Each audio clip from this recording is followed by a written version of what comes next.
Suivez l'émission Ronde, c'est notre rendez-vous. Voilà, grande est notre joie, mesdames, messieurs, de vous savoir encore nombreux devant vos postes téléviseurs en train de suivre votre émission que vous aimez tant, votre mission de patriote, émission qui analyse surtout les problèmes de notre nation, les problèmes de notre société. Mais au-delà d'analyser, nous trouvons et proposons également des solutions aux décideurs afin d'apporter en tout cas ce qu'il faut et pour aussi développer notre pays. Et rassurez-vous que je ne serai pas seul sur ces plateaux. Je suis avec des messieurs avec qui nous allons développer la thématique du jour. Alors c'est un grand plaisir en tout cas pour moi de réapparaître encore devant vos postes téléviseurs, cette fois-ci sur Nigersi Télévision et dans notre émission Rendez-vous des Patriotes, une émission qui est pour vous, qui est pour moi et qui est pour nous tous. Alors, aujourd'hui, nous allons parler d'une thématique très délicate et qui touche à la vie, en tout cas, de la population quinoise. Aujourd'hui, c'est une situation qui est en train de battre son plein. C'est une tragédie, en tout cas, à Kinshasa, que nous déplorons, en tout cas, sa présence. Et nous allons discuter, bien sûr, de ces thématiques avec Monsieur Irban, qui est juste là, à ma gauche. Et il y a également Monsieur Salem Wedi Okitomos qui est justement à ma gauche également, avec qui nous allons développer ces grands sujets, ces grandes thématiques du jour. Alors, Monsieur Irban, bonjour. Bonjour, monsieur le journaliste. Je te crois parfaitement en bonne santé et c'est un grand plaisir en tout cas de te revoir encore. Merci beaucoup. Il y a un message? Bon, comme vous venez de me présenter tout à l'heure, je suis Kabassiela Urbain, un penseur libre, un bâtisseur conscient. Aujourd'hui, nous sommes là pour parler d'un sujet qui inquiète pas seulement la ville-province de Kinshasa, mais aussi plusieurs villes du pays. Alors, nous sommes là pour parler en long et en large. Nous parlons plus particulièrement de Kinshasa en tout cas, parce que c'est une situation qui bat son plein, hein? Au moment où nous avons encore des plaies de l'autre côté de l'Est, et ici à Kinshasa en tout cas, c'est déplorable. Monsieur Wedi, bonjour. Bonjour. Donc c'est un grand plaisir de vous revoir sur ces plateaux. C'était un plaisir en tout cas immense, et je sais que ça n'a pas été facile de vous avoir aujourd'hui, bien que vous avez eu des occupations, mais vous avez quand même fait de votre mieux à honorer notre invitation. Comment allez-vous? Déjà, comme vous avez dit, je me présente au nom de Okito Ediondo. Déjà, c'est un grand plaisir de parler de ces sujets un peu plus délicats qui touchent la vie de nos descendants même. Et pour moi, ça sera un grand plaisir de développer sur ces thématiques, de développer sur ces problématiques, et je pense que ça sera vraiment de grande utilité. Nous essayerons de parler en long et en large sur le contexte même de ces propos. Voilà, je pense que vous vous sentez à votre peau, hein, dans votre peau, et je sais que c'est une thématique en tout cas qui inquiète la vie province de Kinshasa. Et Monsieur Irban, je reviens vers vous. En tout cas, nous sommes en train de parler des braquages à Kinshasa, et nous voulons savoir qui sont réellement derrière cette tragédie qui aujourd'hui devient très populaire dans la ville capitale bien sûr, et qui est Kinshasa. Pensez-vous que ce ne sont que des koulouna de nos quartiers qui aujourd'hui ont changé des systèmes et ils ont adopté le braquage dans de shops? Surtout, ce sont des changeurs qui sont de victimes tout le temps, et il y a même de pertes de vie humaines à cause de ce que sont en train de faire ces jeunes. Alors, pensez-vous que ce ne sont que des koulouna de nos quartiers? Merci beaucoup, monsieur le journaliste. Cette question, elle est très pertinente.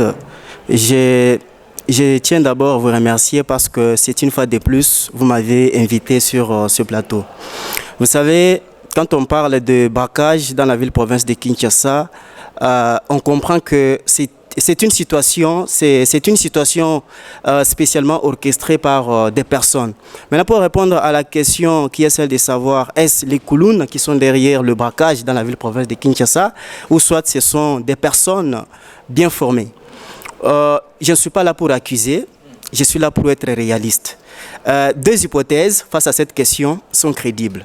La première hypothèse, ce sont des anciens hommes en uniforme, que je peux citer bien évidemment, entre autres, des ex-militaires, des ex-policiers, les ex-combattants démotivés. Disons, ils sont là sans suivi, ni, disons, une poursuite, voire même un encadrement psychologique. Maintenant, la deuxième, si j'essaie un peu de revenir sur ce que je disais, ces hommes sont capables d'intimider les gens. Ils savent manier les armes. Ils savent voire même disparaître. Maintenant, la deuxième hypothèse, ce sont des réseaux criminels hybrides. C'est-à-dire des financiers, des logisticiens, mais aussi les exécutants armés. Les colonnes sont là.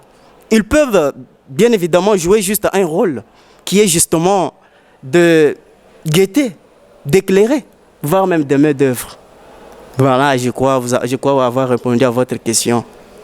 Parce qu'aujourd'hui, il y a des personnes qui pensent que ce sont des koulouna de nos quartiers et qui aujourd'hui ont pris les armes pour faire tout ce qu'ils sont en train de faire aujourd'hui à Kinshasa. Et la question est de savoir si ce sont des koulouna de nos quartiers. Maintenant, qui forme ces gens? Et à savoir est que ici à Kinshasa et en RDC, il n'y a pas la vente d'armes. Où ces gens prennent ces armes. Voyez. Je réponds d'abord à la première question, parce que c'est devenu maintenant plus de 6 et 3 questions, et 2 questions plutôt. Je réponds à la première question. Qui forme ces gens? Les koulounes, bien sûr. Vous dites qu'ils savent manier les armes. Et qui leur montre comment manier les armes? Mais vous et moi savons que une arme ne s'apprend pas toute seule. Manier une arme nécessite une formation, un encadrement, une répétition. Bon, certainement, oui, je réponds, je suis tout à fait clair. Il y a certainement des personnes, disons, il y a des formateurs involontaires, donc volontaires ou involontaires, c'est-à-dire contraints. C'est-à-dire que, là, je reviens sur ce que j'ai dit au début, c'est-à-dire à l'entame de mon propos, j'ai dit, il y a les ex-militaires, les ex-combattants. Alors ces gens-là, ils sont à mesure aujourd'hui d'être contraints ou encore de travailler volontairement pour former les koulounas. Donc vous allez continuer, vous avez dit que ce sont des ex-militaires, donc on doit abandonner la pensée que non, ce sont les koulounas. Les koulounas, moi je ne dis pas que les koulounas sont... Donc, c'est le banditisme. Monsieur le journaliste, permettez-moi d'éclairer. Mais ces ex-militaires, hein, une fois qu'ils ne font plus partie de l'armée, mais ils doivent remettre quoi? Les armes. Monsieur le journaliste, ils prennent encore ces armes pour... soyons clairs sur un point. Vous savez ce qui se passe aujourd'hui dans la ville-province de Kinshasa dépasse le banditisme des rues classiques, dépasse même la simple délinquance juvénile. Quand on parle de braquage, c'est un symptôme. C'est une violence armée qui est organisée, souvent ciblée. On braque des banques, des cambistes, des commerces précis. Or, les koulounas, bien évidemment, monsieur le journaliste, les koulounas agissent de manière spontanée, souvent sous l'effet de l'alcool ou de la drogue. Ils utilisent des armes blanches, que je peux citer entre autres les machettes et les couteaux.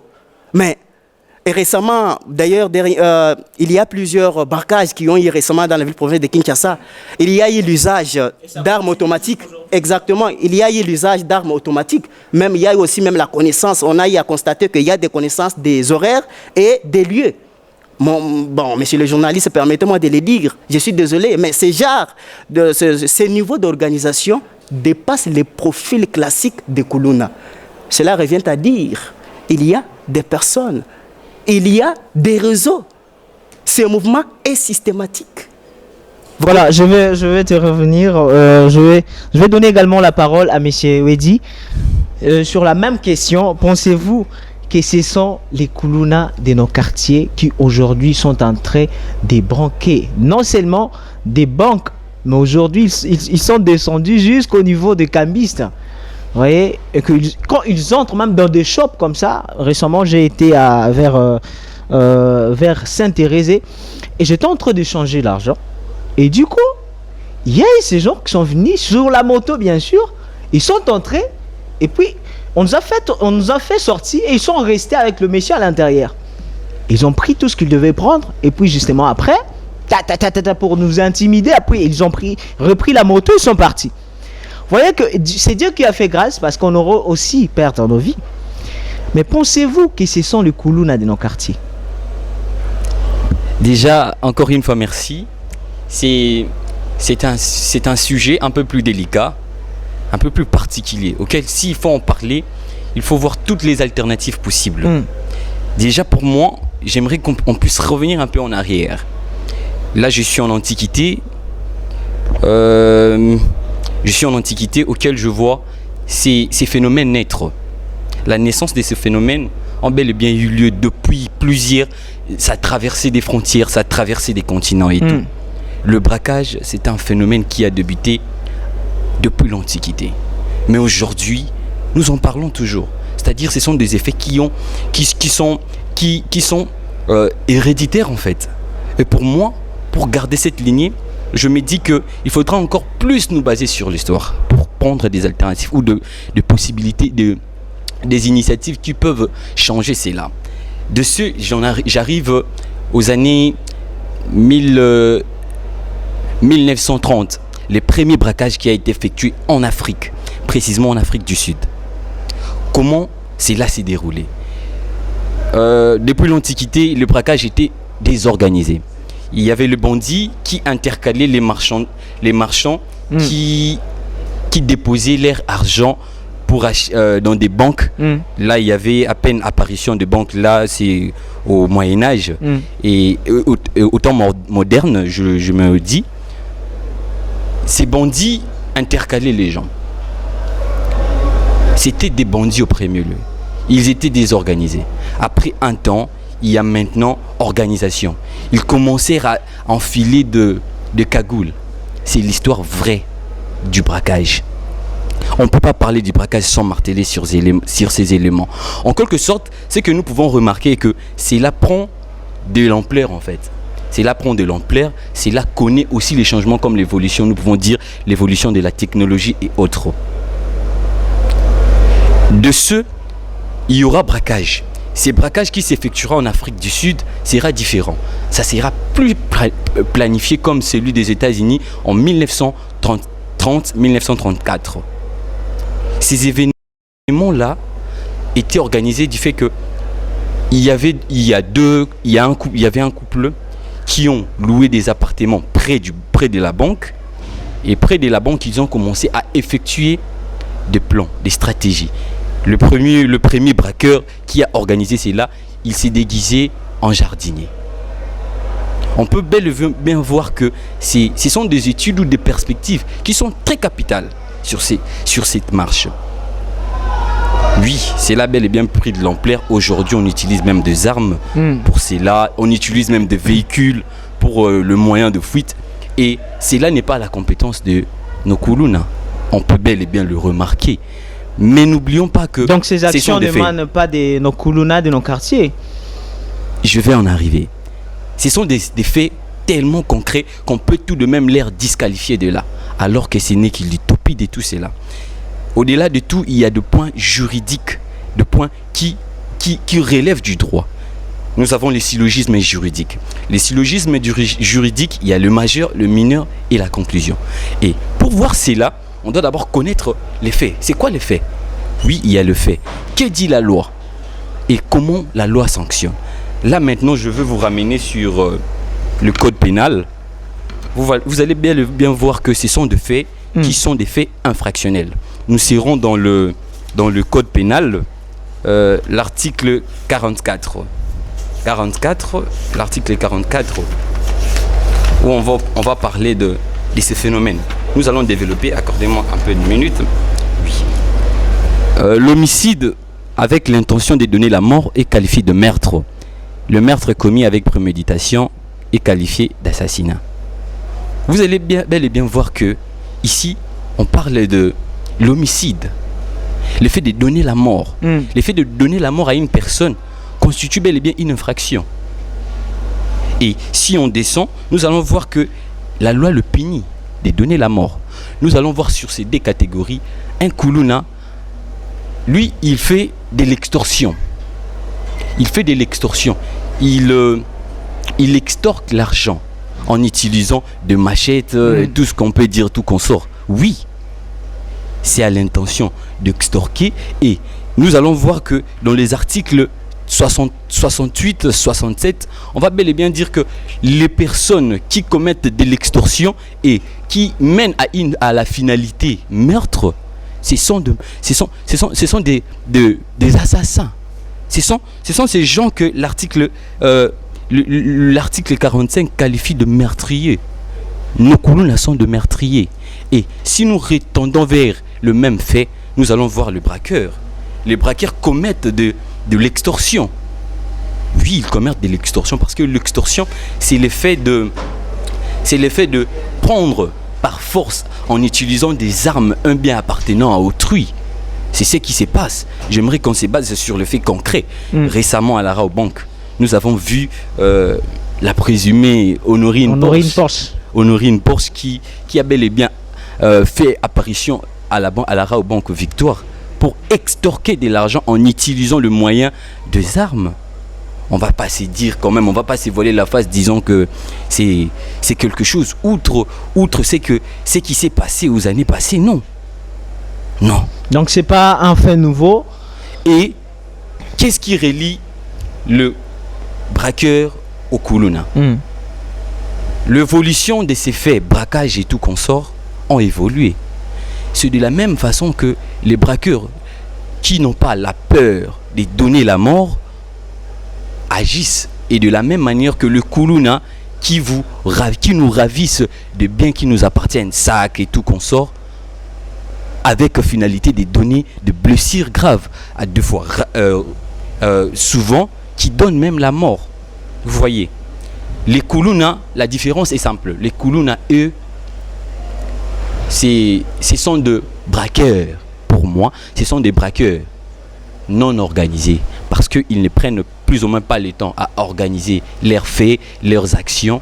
Mais contrairement aux braqueurs, les braqueurs, et ça prend du temps. Les braqueurs, et c'est tout en bande. Et moi, je vous dirais, il y a plusieurs vents qui adhèrent même à travers ces trucs. Il y avait le vent des kidnappings.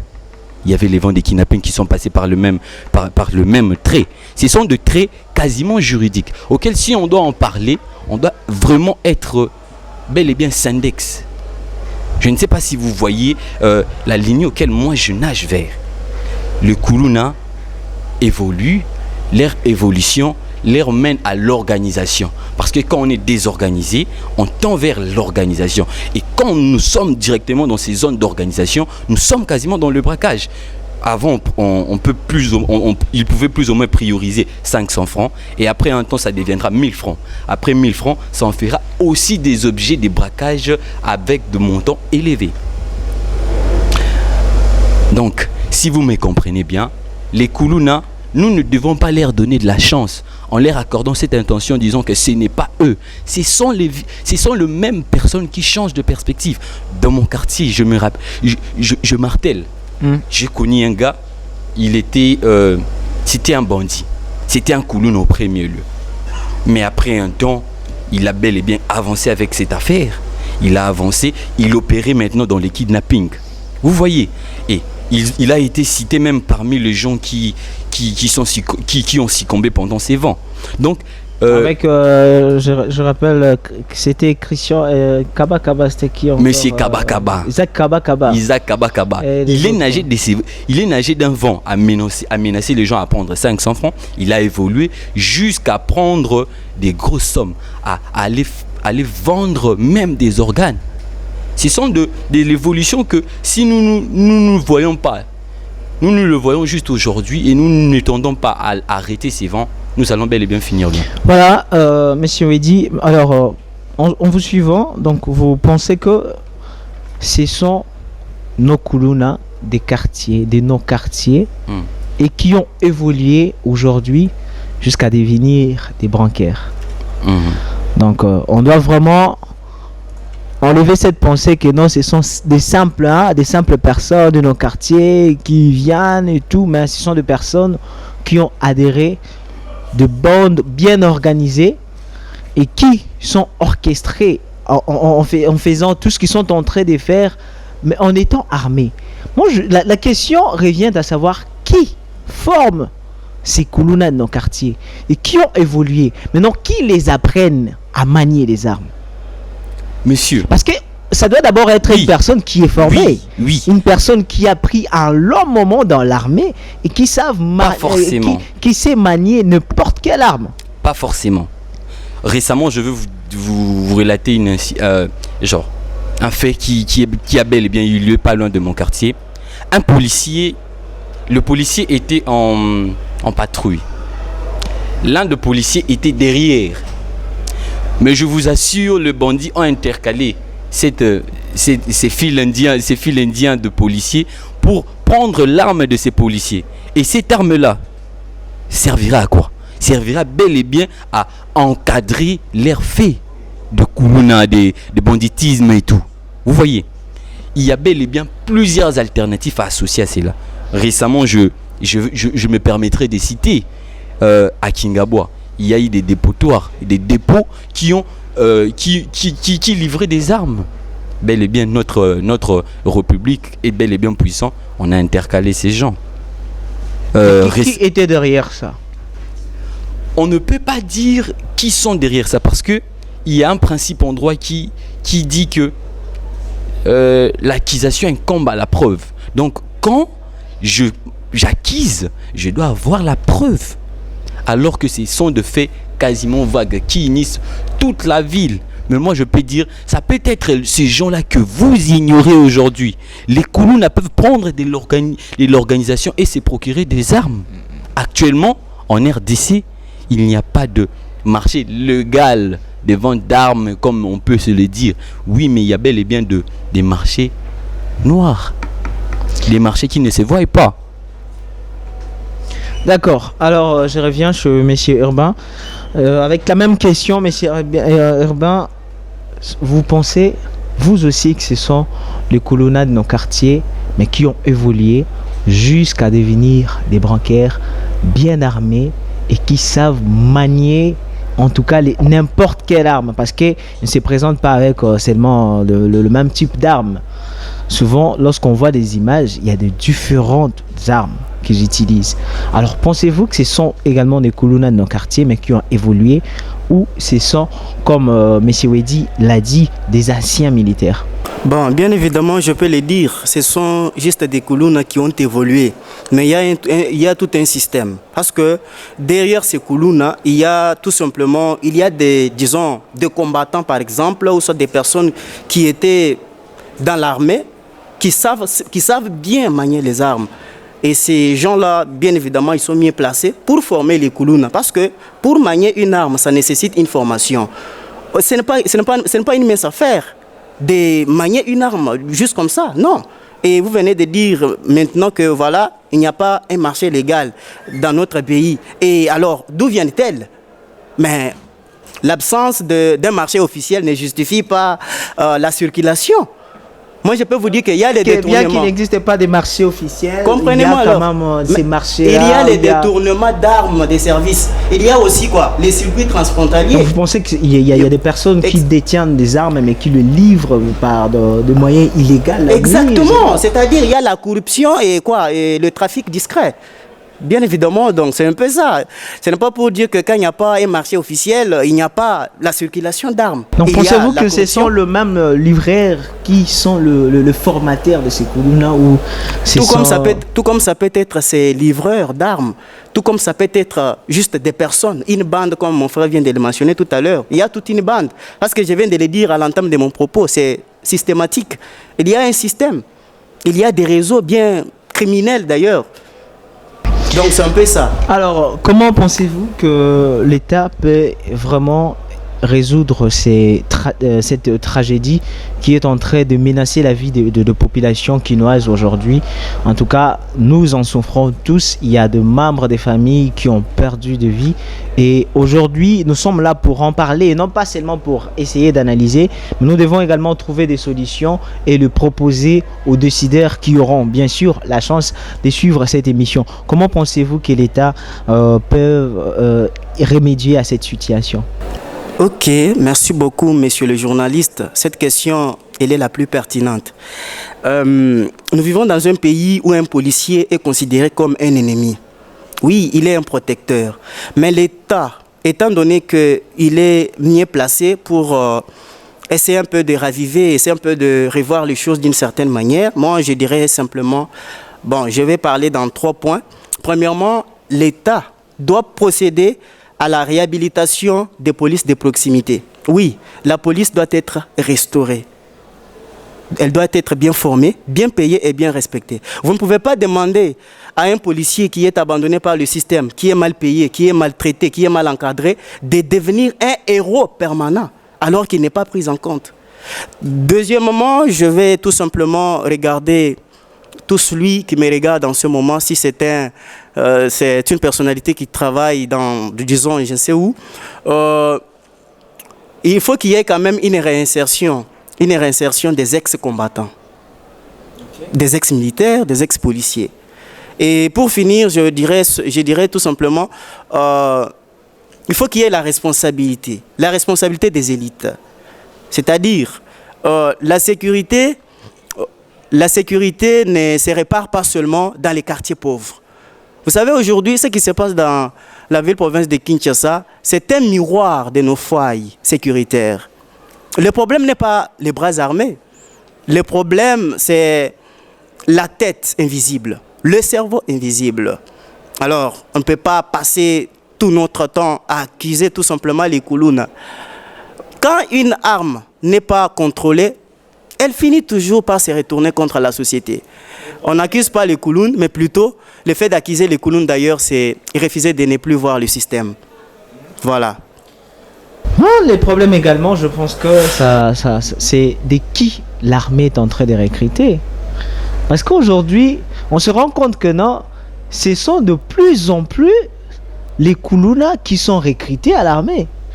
Et imaginez ces Koulouna qui quittent nos quartiers et il est enrôlé dans l'armée. Et quand il va revenir? Donc on ne sait pas, on ne dit pas que non, voilà. Monsieur Wedi, comment pensez-vous que l'État va résoudre ce problème? De quelle manière ou comment ou que proposez-vous à l'État afin de remédier à cette tragédie? Ouais. Déjà, moi je pense que s'il y a un début, normalement il doit avoir une fin en fait.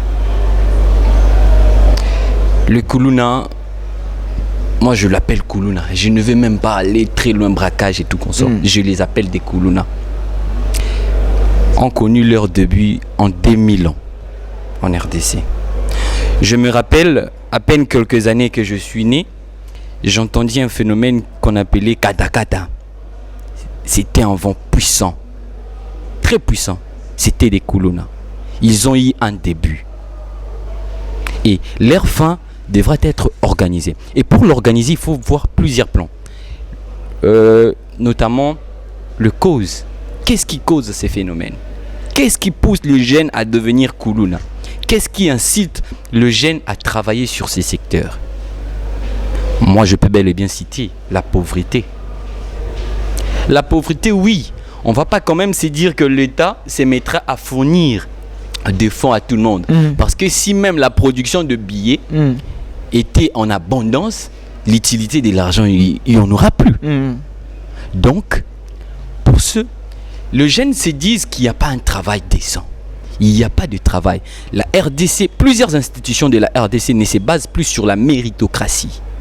Alors que la méritocratie, c'est parmi le voie qui incite les jeunes à beaucoup bosser afin d'en venir à de fins favorables. Aujourd'hui, je suis étudiant. Demain, j'aimerais avoir un travail.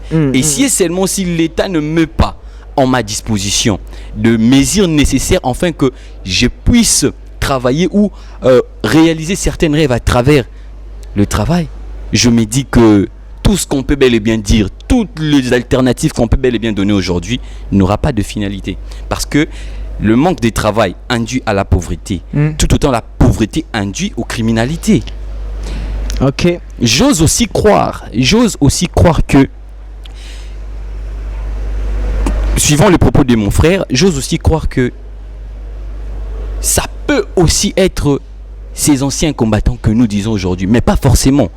Nous devons honneur à ces gens, à ces personnes auxquelles d'autres, au péril de leur vie, ont donné même leur partie. C'est-à-dire, à travers des combats, des batailles, ils ont succombé ou laissé certains organes de leur corps. On doit leur dédier ces respects. Et je ne peux pas, je le martèle, je ne peux pas dire que c'est eux qui sont derrière cela.